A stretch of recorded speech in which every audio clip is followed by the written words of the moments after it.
First and foremost, I want to join my colleagues to send condolences to the family of Albert Ojwang and the people of Homa Bay. Honorable Speaker, it's a very unfortunate situation that today we have lost a very young man at the age of, I think, 28, 29 years old, who was a teacher in this country. Honorable Speaker, it's very unfortunate. Albert was driven all the way from Homa Bay, 350 kilometers. In Homa Bay, we have police stations, we have courts, we have high courts. I don't know why this man was driven all the way, the late, up to Nairobi. That means somebody was ready to see him finished or dead. Honorable Speaker, those who are interdicted, the officers that are interdicted, are today denying that some of them are not in opposition. I mean, are not even on duty. And therefore, it means there is something hidden in this place. And it's over 20, I think since this government took over, 20 Kenyans died in police cells. That is where we were supposed to run to, where people have to seek security. But unfortunately, the way we lost young ones in the police cells is very unfortunate, Mr. Speaker. Honorable Speaker, I think the Kenyan police want to see this country go into chaos. I think they want to see this government fails. Because every day we're hearing people are being killed and being shot. The police, I think, are going slow to show the world that they want to see the current government is not in support of their life or whatever. I don't know what's the problem. However, my Honorable Speaker, if this has happened, I think the highest leader of the security must resign in this country. That is the minister, the PS, and the CIG should all resign to show that this matter must stop. Not only suspending police officers who are very junior officers. Honorable Speaker, if the government feels they cannot tolerate comments, this guy only tweeted something, then these social things like TikTok and WhatsApp, this should be banned in this country now instead of killing young men. I think that's the only best way. If you cannot tolerate comments, then they should buy the social ethics. Honorable Speaker, finally, I want to request you, in solidarity with the family, through you, Honorable Speaker, this House will observe 1 minute silence in support of the family. Thank you so much. Senator Onyonka Richard. Mr. Speaker, I, with a lot of humility, accept the possibility that you have allowed me to vent on this matter. And I want my colleagues in this House to listen to me carefully. I have frequently been on public saying that we need to stop killing our children, that we must accept that we are the ones as adults in the House who've been messing up in this republic. Mr. Speaker, I have listened to all of us discuss in this House, and I hear everybody saying, no, let us make sure that this guy is arrested and all. What was Ojwang discussing that made this man kill him? It's corruption. The reason this young man was killed, he said the police service receives close to 56 billion shillings every year. This is the story. This is the big thing in this House. But we are talking about, Ojwang is killed, we need to arrest. This country of ours has to be fixed. And you are the people to fix it. And you are refusing to fix it. Because we are part and parcel of the mess of our country. And when we are discussing this thing, you politicize them. You say, oh, it's broad-based. Oh, it is all about those people are the ones who are on the other side. When this thing collapses, all of you will be in the same boat, I tell you. You will hang separately. Because you are the people betraying this republic. The police officers are a consequence of our failure. That is the reality. We have refused to accept that we can fix this country, that we can work together, that we don't have to be tribal, that we can actually act as adults. But we behave like children when everybody outside is crying, saying, where are the adults in the house? I beg you people, let us sit and fix our country. What you see happening to Ojwang is a consequence of a failed system. Thank you, Mr. Speaker. Senator Chuter. Asante sana Mheshimiwa Speaker. Kwanza nachukua nafasi hii kuomboleza familia, marafiki na watu ya Homa Bay kwa kifo ya Albert Ojwang ambaye alikuwa na miaka 31. Mheshimiwa Speaker, leo ukiendesha gari ukikimbizwa na wakora, mahali utaenda kwanza kukimbilia uokoe maisha yako ni police station. Mheshimiwa Speaker, sasa ukienda police station ya Kenya na utauawa, ukikimbizwa na wezi utaenda wapi? Hauna mahali pa kwenda, kwa sababu mahali unakimbizwa iko kifo, mahali unaenda pia iko kifo. Hiyo ndio maisha tuko nayo leo. Mheshimiwa Speaker, askari iko Kenya ni 1,108 askari polisi na askari ya utawala. Mheshimiwa Speaker, mimi nikisimama hapa nikiwakilisha Marsabit, sitaki kulaumu polisi wote. Siku 5 iliyopita mahali inaitwa Loyangalani Electorokana, Marsabit County, watu 4 waliuawa. Napeana pole kwa hiyo familia. Kama polisi wanaitwa QRU, Quick Response Unit, hawajafika huko, saa hizi watu karibu 100 wamekufa. Nataka kupongeza polisi vile walifanya kazi hapo. Mheshimiwa Speaker, miaka ya 1990 leo Governor Orengo alikuja mbele yetu. Yeye alikuwa juu ya Toyota Stout akitafuta constitution mpya. Na kama siku angekufa, hiyo constitution hatungepata. Kwa hivyo ni mzuri serikali ivumilie kelele ya wananchi na Gen Z. Mheshimiwa Speaker, nataka kusema hivi. Kuna watu wanasema kuna broad based government na wanataka kulaumu Rais Mheshimiwa Ruto. Kama wewe uko kwa hiyo serikali, kwa nini unalaumu Ruto? Wewe umeingia kwa serikali, uko ndani, kwa nini unasema Ruto, Ruto, Ruto? Si ufanya kitu hata wewe, kwa sababu umeingia kwa serikali, umepatiwa waziri, umepatiwa pesa, umepatiwa kitu mnataka zote mnapata. Usikae huko ndani, halafu unajifanya kama uko nje. Ukiona mambo mabaya unalaumu serikali. Ukiona mambo mazuri unasema tuko kwa serikali. Waacha ku double deal. Kaa ndani ama kaa nje. Ukikaa ndani waacha kulaumu serikali. Wewe fanya kazi hiyo. Unasema rais anafanya Senator Catherine.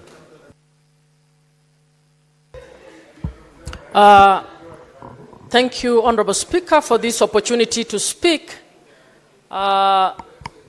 Speaker, this matter is grave. And this matter is painful for those of us who are mothers. Albert was about the age of my son, and Albert shares a name with my husband. And I have just learned Albert is a young man I have worked with when I served as chair of the ODM Elections Board.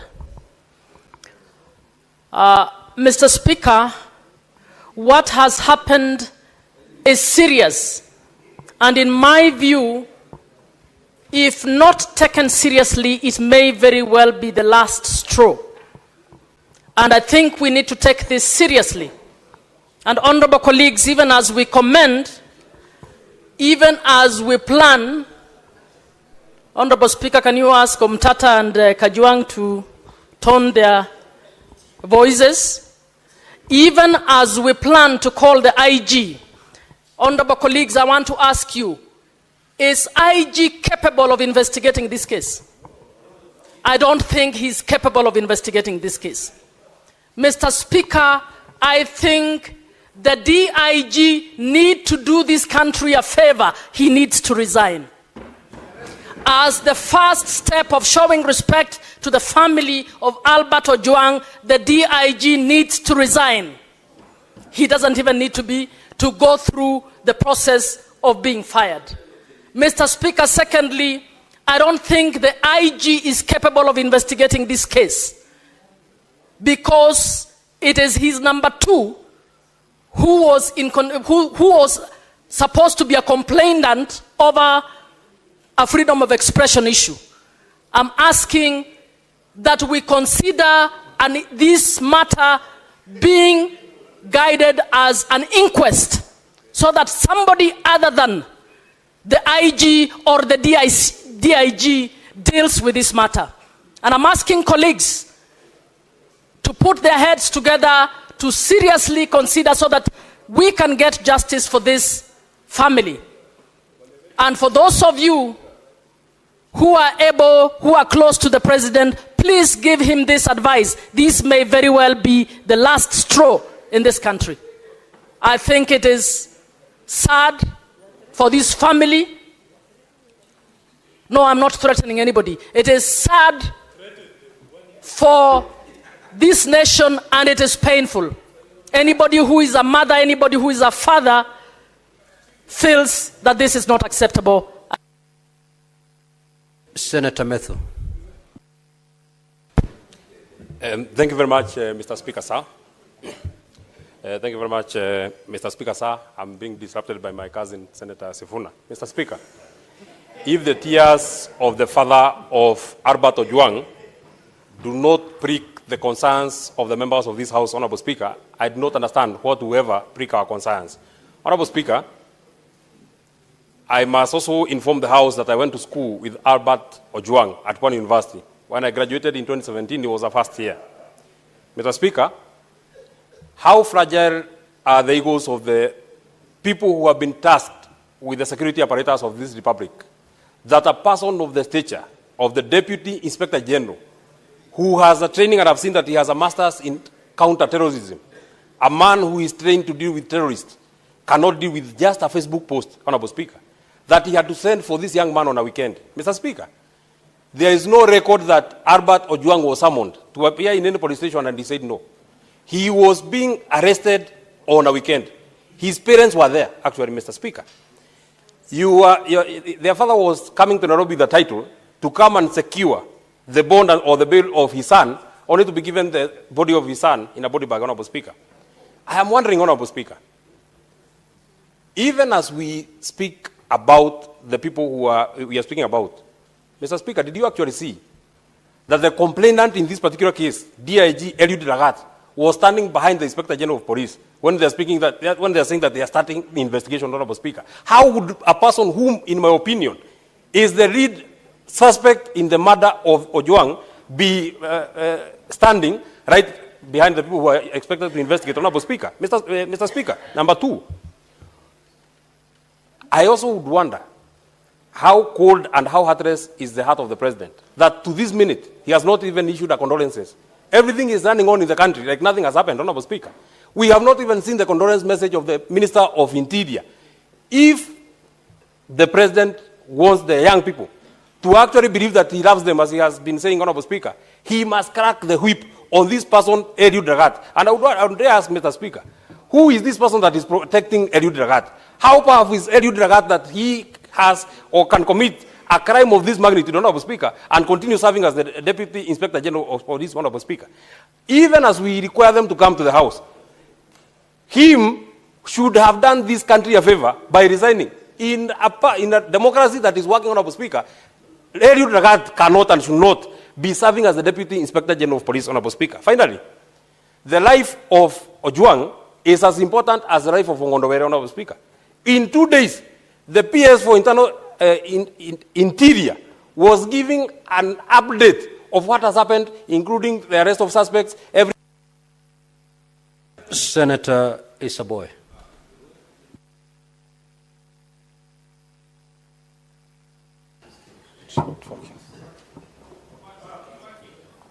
Asante sana Mheshimiwa Spika kunipa fursa hii na mimi pia niweze kuchangia Mheshimiwa Spika, kwanza natoa risala za rambirambi kwa familia ya Albert kwa niaba yangu na watu wa Kwale County kwa kifo chake, kijana mdogo sana mwenye umri ambao takriban miaka 25 na kuendea.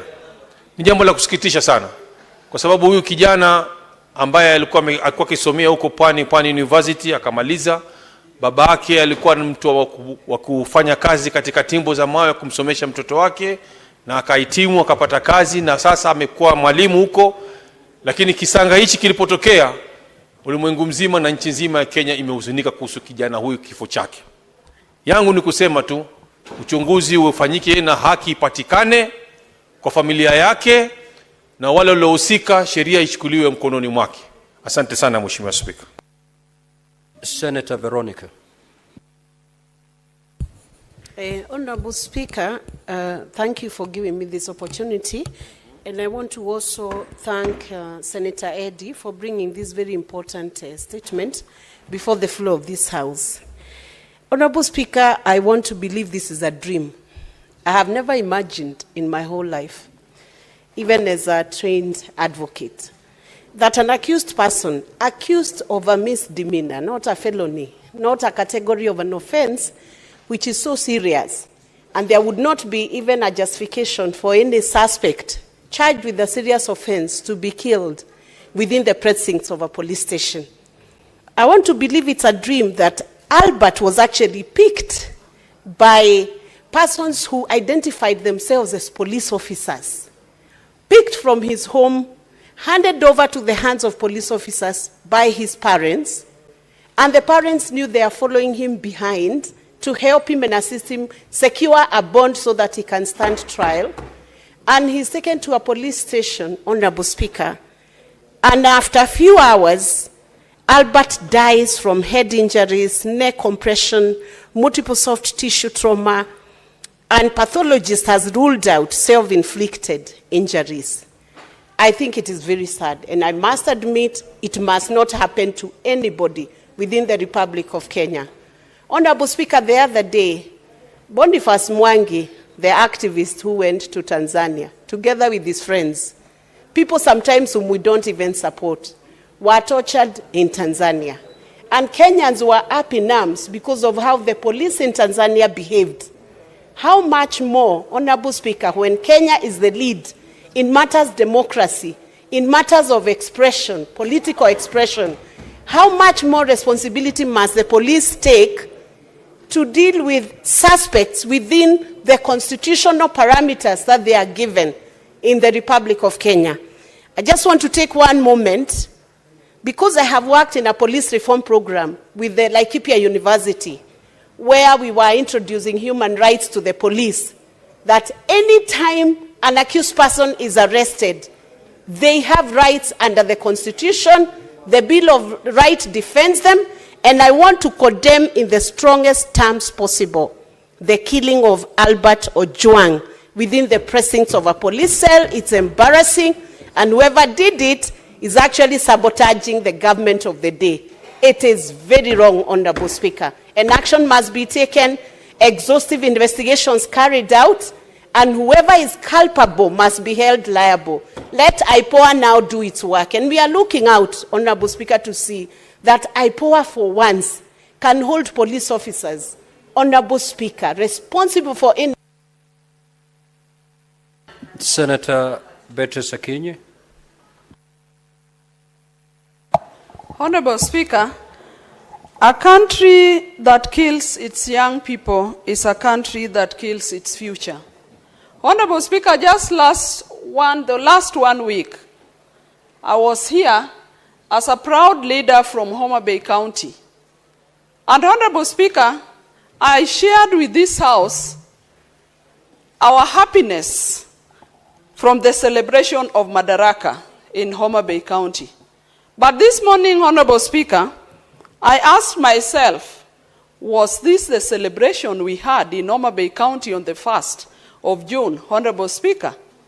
Is this the aftermath of what we've gotten from that celebration? Honorable Speaker, even all the developments we counted and I counted here is not equal to the life of one young man called Albert Omondi. Honorable Speaker, this morning as I was having breakfast, just a brief breakfast with my son, I saw a young man shed tears over this death, Honorable Speaker. And my son preciously asked me, Mom, why do we as a country make 2 steps ahead and then we make 5 steps going back? Honorable Speaker, I want to ask the President that, Mr. President, who is this who is keen on tarnishing the image of this country? Are you not able to deal with that person? And Honorable Speaker, I've had a number of politicians make statements since the death of Albert, and a number of them are sorting themselves across the board. I want to tell them, Mr. Speaker, sir, that over this, keep your sentiments away because a life has been lost. Yes. Honorable Speaker, I speak as a parent. Why are we on some of these seats, including any seat anybody has, if we cannot face such challenges? Honorable Speaker, let us allow our young people to grow. If you cannot fathom any challenge, Honorable Speaker, don't go for any seat. But the President must just address this, Honorable Speaker. I think it is by design that after the celebration of Madaraka in Homa Bay, somebody wants us to just shed some darkness in this country. Honorable Speaker, let us move forward. We have been told of a young man who could have committed suicide. This is the only country where we saw a... Senator Karungo Tsangwa. Thank you very much, Mr. Speaker. I'm equally sad, Mr. Speaker, as we discuss this issue of a lost soul. But one, Pastor Martin Niemoller from Germany said, Mr. Speaker, first they came for the socialist. I did not say anything because I was not a socialist. Then they came for the trade unionist. I did not say anything because I was not a trade unionist. Then they came for the Jews. I did not say anything because I was not a Jew. Then they came for me, and there was no one to speak for me. Mr. Speaker, as a country and as the Senate, we are all affected. We are all affected, not just as a nation. We are affected as people who have been entrusted to take care of the people, Mr. Speaker. Even the government pathologist who has been going through or conducting postmortems on such cases has even been affected, Mr. Speaker, saying a relative brought on a table for him to check what killed him, Mr. Speaker.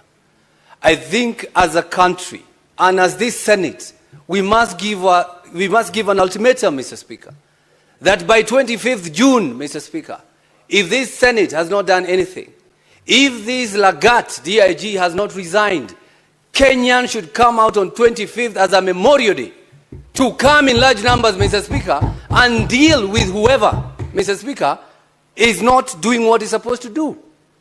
Because, Mr. Speaker, the police who have been mandated to take care of Kenyans, they are quick to act on some useless issues, Mr. Speaker. Today, as we speak, there is a police officer by the name Samido. Samido, who is a musician, who was granted a leave to go to America. He was supposed to return yesterday, but today there is a warrant of arrest on him for abduction of duty. If the police can issue a warrant of arrest for somebody because of missing work, yet we have a police officer whose name has been dragged on every murder. And, Mr. Speaker, they're not doing anything. I think as a country, I think as a Senate, we need to do something, Mr. Speaker. The same police told us a member of Parliament has kidnapped himself. The same police told us he kidnapped himself and he slept in a certain hotel. The same police, but we did nothing, Mr. Speaker, because he does not come from our region. Today, the same police are saying the guy, the Albert Ojwang, hit his head on the wall. Mr. Speaker, the same police. At least we can say we're here now discussing issues because we have been all affected by the death of Albert Ojwang, Mr. Speaker. Senator Kavindu.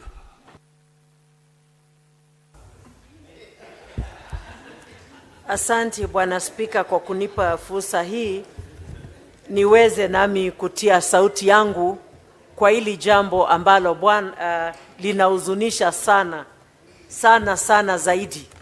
Na kwanza niwape wazazi wa huyu kijana pole zangu. Bwana Spika, kila mzazi utarajia kuzikwa na mtoto wake. Hakuna mzazi hata mmoja utarajia kuzika mtoto. Na hii Bwana Spika inaleta uchungu sana kuona watoto wetu wanauawa kama ndege. Mwaka moja ikifika tarehe 25 mwezi huu tutakuwa tumefikisha mwaka tukikumbuka jinsi wetu walipouawa. Bwana Spika, nilikuwa kwa hili bunge na nilitoka pale nje tukatembea tukaenda kule Bunge Towers. Bwana Spika, experience ya 3 hours Bunge Towers ilikuwa kama mwaka mzima. Kila nikisikia bunduki nalia tu nilikuwa nasikia tumbo yangu inatoka, maana mimi ni mama. Na hiyo bunduki ilikuwa inapiga mtoto.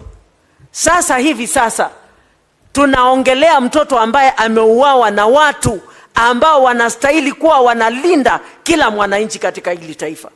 Kama tutauliwa kule tunastahili kukimbilia usalama.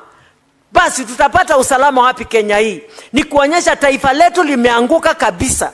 Na mimi naita president wa hili taifa, Bwana William Samuel Ruto, tafadhali simama kama president. Na sasa hivi kama si jana uongee kuhusu huyu kijana. Na wale ambao wamesababisha watendewe kile wanastahili kutendewa. Kwa sababu hatutanyamaza watoto wetu wakiendelea kuuawa. Sasa wakikufa wote tutabakia na nini kama taifa? Vijana ndio wenye nguvu, ndio wanaweza kuendelesha taifa. Tukizidi kuwaua ni wapi tutapata wengine wa kuendelesha taifa hili? Mimi nasema hivi, kama mtu yoyote amefanya makosa, kuna koti, apeleko kotini ahukumiwe. Kama ni kufungwa afungwe, kama hakuna hatia aachiliwe. Lakini kuuawa, hii jambo ninakashifu kabisa, kwa sababu hakuna haki ya mtu kupoteza uhai wake bila sababu yoyote. Na niyo mtoto peke yake ya wazazi wake. Hawa wazazi labda hata umri wao hawaruhusu tena kuwa na mtoto. Watapata mtoto wapi? Hata kama watalipa fidhia, hiyo fidhia watalipwa hailinganishwi na huyo mtoto. Na tunaomba haki itendeke hata kwa jinsi walipokufa kwenye taifa hili. Senator AC Okenyuri. Asante sana Bwana Spika kwa kunipa nafasi hii. Kwanza ningependa kutoa pole zangu kwa familia ya marehemu Albert Ojwang. Ni kisa ambacho kimenisikitisha mno Bwana Spika. Bwana Spika, sisi kama vijana tumeondoka nyumbani kwenye umaskini kuja mijini ili kujitafutia. Ni kisa kimenihuzunisha kuwa Albert aliweza kuchukuliwa na maafisa wale, na ripoti za upasuaji wa maiti zimeonyesha kuwa Albert hakujiua, aliweza kuuawa na maafisa wale. Singependa kujiunga na wenzangu ambao wananungunika. Bwana Spika, maafisa wale ambao walimbeba Albert kutoka kwao washtakiwe kwa makosa ya mauaji ili wasema nani ambaye aliwatuma kuangamiza kijana yule. Ni jambo ambalo linasikitisha Bwana Spika, kwa sababu kama vijana wa taifa watatendewa unyama kama ule, sisi viongozi tunabaki hapa tukinungunika Bwana Spika. Hii si hali ya kawaida Bwana Spika. Na mauaji ya wanablog yamekithiri. Sisi kama viongozi tumezoea kuwekewa makosa kwenye mitandao pale, lakini hatujawa wa hasira kiwango cha kutaka kuwaua wale ambao wanatutusi pale kwenye mitandao. Kwa sababu tuko kwenye nafasi za uongozi, mambo kama yale yakitokea, sio sisi kuchukua hatua kama zile. Kwa hivyo, Bwana Spika, maafisa wale ambao walimchukua kijana huyu Albert kutoka nyumbani akiwa salama, washtakiwe kwa makosa ya mauaji, ili waweze kuambia bunge hili na taifa kiini kikuu cha wao na ni nani ambaye aliwatuma kumwangamiza kijana huyu. Roho yake isilale pema peponi, Bwana Spika, iweze kuwasumbua ambao wamefanya mambo hayo katika taifa hili. Asante sana. Senator Omtata.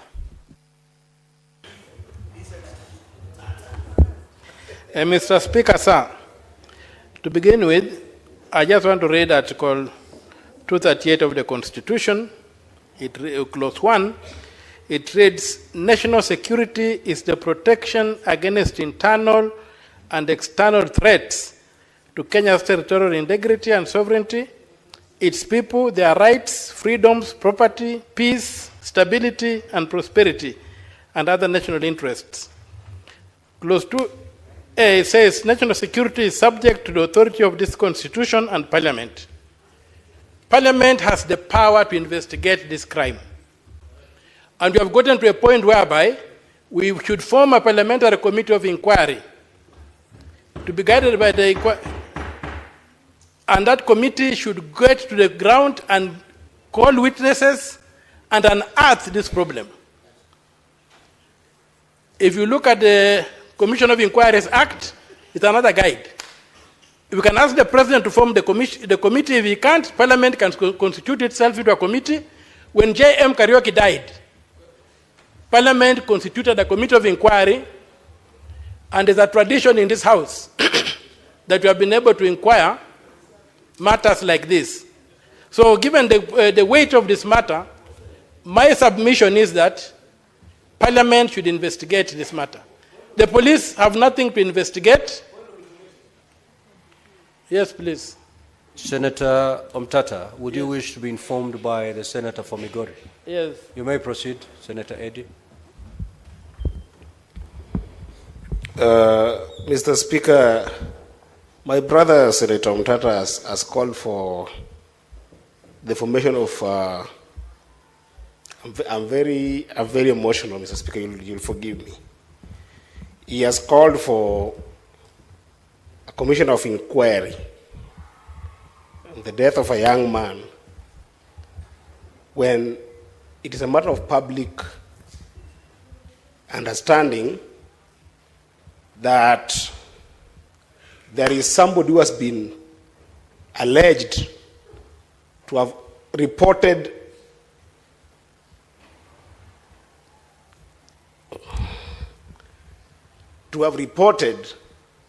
that Ojwang had published something about him. How does the justice system work, Mr. Speaker? How does it work?